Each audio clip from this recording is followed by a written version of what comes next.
From the Detroit Free Press, it's Friday, August 28th. Here are today's top stories. Brought to you by JB's Smokehouse, located inside Bush's Fresh Food Market of Canton.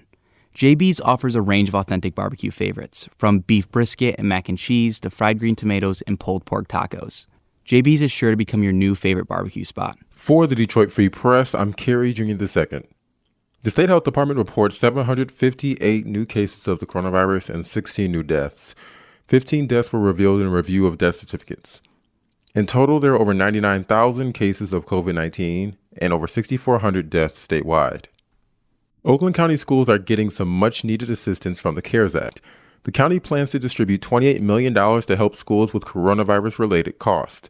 County Executive Dave Coulter announced the plans in a news briefing Thursday. It's vital that we support our public and charter schools' plans for beginning the school year safely, so that our students and our families and the staff will be more confident that the environment that they are going into will be in the best interest of their children.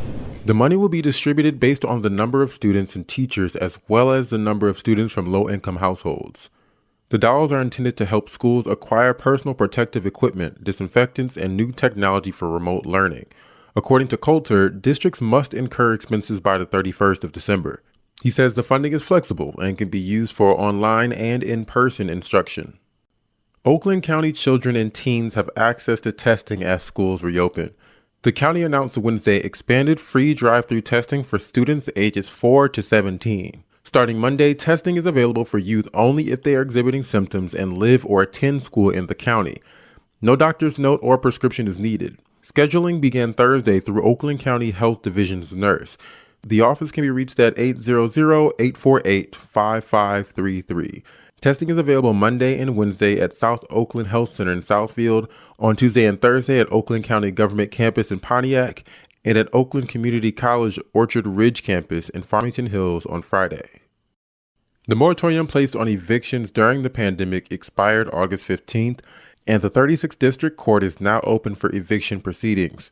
Mayor Mike Duggan says the city of Detroit is reminding residents it's here to help. With the failure of the federal government to effectively do anything to stop the evictions and to effectively support the folks who are out of work, we are very concerned about the housing security.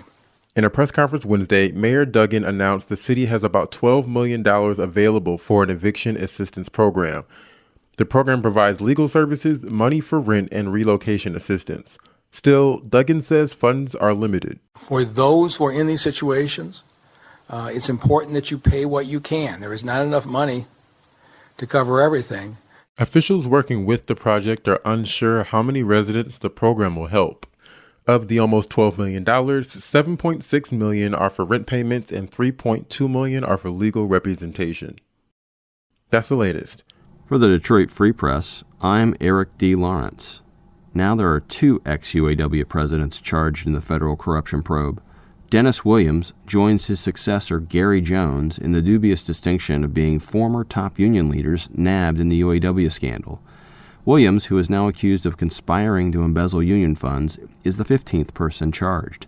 Those charged include former union and Fiat Chrysler officials, and even an ex-General Motors board member, who was also a UAW vice president. Williams is accused of conspiring with at least 6 other union officials. Prosecutors said hundreds of thousands of dollars in personal expenses, including lavish entertainment, liquor, golf, and cigars, were concealed in the cost of UAW conferences. U.S. Attorney Matthew Schneider said the UAW's members deserve leaders dedicated to serving the members and their families, not serving themselves. The UAW has instituted reform since ex-President Jones resigned his post last year. The union said it is taking the, quote, strong actions necessary to restore the full faith and trust of our more than 400,000 active members and nearly 500,000 retirees across the country. This is Omari Sankofa II with the Detroit Free Press. On Wednesday night, the sports world came to a halt following the Milwaukee Bucks deciding to protest their playoff game against the Orlando Magic. That same night, the Tigers took the field against the Cubs. On Thursday, after a long night of phone calls and text messages exchanged between teammates, the Tigers changed their approach. Thursday's scheduled 7:10 p.m. game between the Detroit Tigers and Minnesota Twins at Comerica Park was postponed after both teams decided to protest racial injustice and inequality.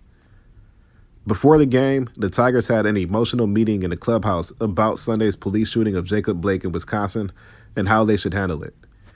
They decided that protesting was the best course of action. The Twins also decided to protest, and after a phone call to the league, it became official.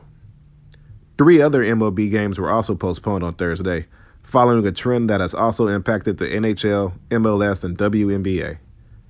The game will be made up on Friday in a doubleheader starting at 1:10 p.m. For more stories from the Detroit Free Press, be sure to check out freep.com. That's FREEP.com. If you're a fan and want to support our quality local journalism, subscribe. Go to freep.com/special offer.